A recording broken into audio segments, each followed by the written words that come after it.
Order! Order! You are an incorrigible delinquent at times. Behave yourself, man!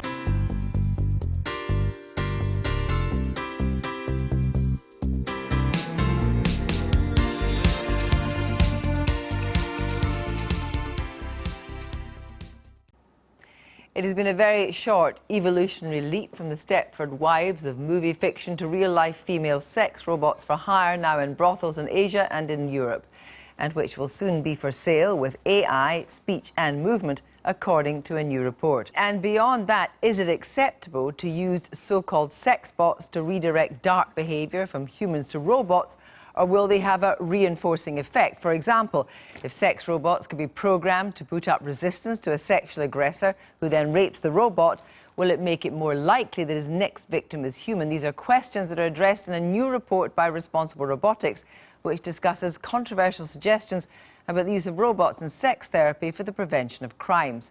To discuss this, I'm joined by Dr. Kathleen Richardson, Senior Research Fellow in the Ethics of Robotics, and Nikki Hodgson, a journalist and author who's documented the ethics behind the porn industry for Radio 4, and she also previously worked as a dominatrix. Good evening to you both. What basically is the issue about a robot who is capable of giving someone sexual pleasure? Well, I think, you know, people get confused with the idea that somehow a robot is like a vibrator. You know, a vibrator is something that you rub on your body part. And I don't really have a problem with objects that you rub on your body parts. But they could be any shape, presumably. They could be the shape of a female person. Well, no, because that's the point, you see. When we're talking, we're not just talking about something you rub on your genitals anymore. We're talking about something that has a complete humanoid female form. But it's still a machine. It's still a machine, but it's piggybacking off ideas within the porn industry. Do you take the same view that actually it's essentially pornographic?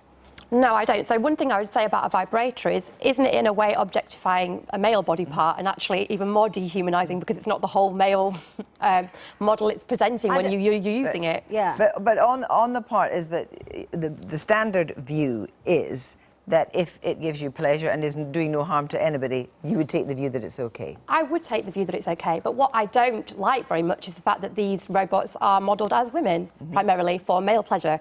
You know, it's something that we've known about the porn industry forever, that it's men making material that satisfies male pleasure, which is now shifting. So what we don't want to do with sex bots is find ourselves 20, 30 years down the line having not addressed the issue of women remaking the technology to suit them. We need to let women remake it now. Or indeed a women's place in society. And I wonder, when you actually read this report, and we know that robots with AI and can speak and react and so forth are coming very, very soon.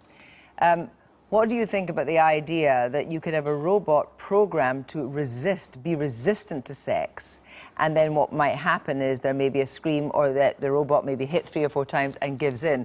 Now, that essentially is mimicking rape.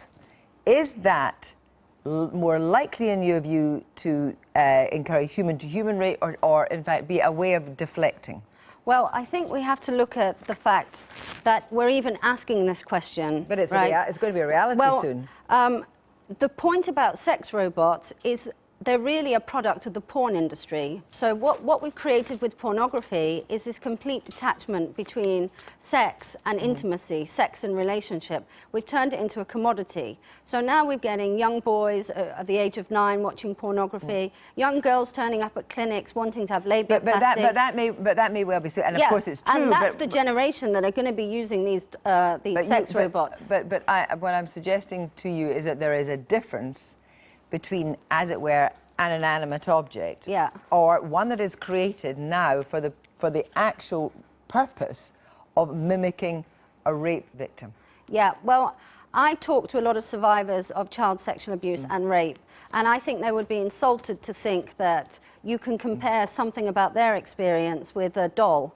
However, it's going to be part of the fantasy world that's being created, Nikki, around for men. These dolls are coming, and what would you say that actually they can be programmed and actually to make verbal responses? Well, we have to make a decision about whether we use that for good or bad, don't we? Like we always do with technology. So there's something to be said for allowing these dolls to work with people that have committed rape in order to kind of rehabilitate them.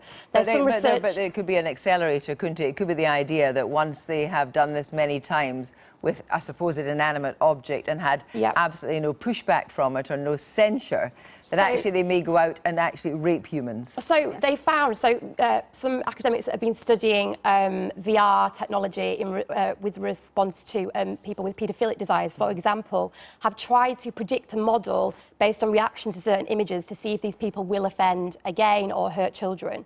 So there's the possibility for using this technology to predict, and at the moment there isn't enough research to know one way or the other whether it will encourage a behaviour that's already redolent in somebody or whether it can actually incur a behaviour. It's a bit like the debate we've had around video nasties and around porn, the idea that whatever you view will give you the idea to go and repeat it, which just isn't true for lots of people. I mean, this is outrageous to possibly suggest such a thing, that we can experiment with young children and test out some product in society that's going to make someone very wealthy. I haven't said anything about experimenting with young children. In order for perhaps Nikki's- paedophiles yeah. not to have some paedophilic experience. So at the moment, I think there should be an absolute ban on. Well, can I just say that this is the next thing, because actually we do actually know that there is, as it were, a child sex bot. It's out there already. Yeah. It's on the market, not in this country. And what this report is saying, that these should definitely be outlawed. Yeah. Is that your view? I think this is good, and they're only just catching up with what the campaign against sex robots said 2 years ago. We said there should be a complete ban on child sex dolls and sex robots, because children cannot protect themselves. It's for us as adults to do that. Nikki? Yes. I would agree with that. It's certainly not for any kind of pleasurable use, but there is some evidence to suggest that they could be used for therapeutic use, and that has to be researched more thoroughly, as I say, by these researchers that are already doing it in Canada. They're using VR technology, simulating images of children to try and test out whether these offenders will reoffend. Thank you both very much indeed.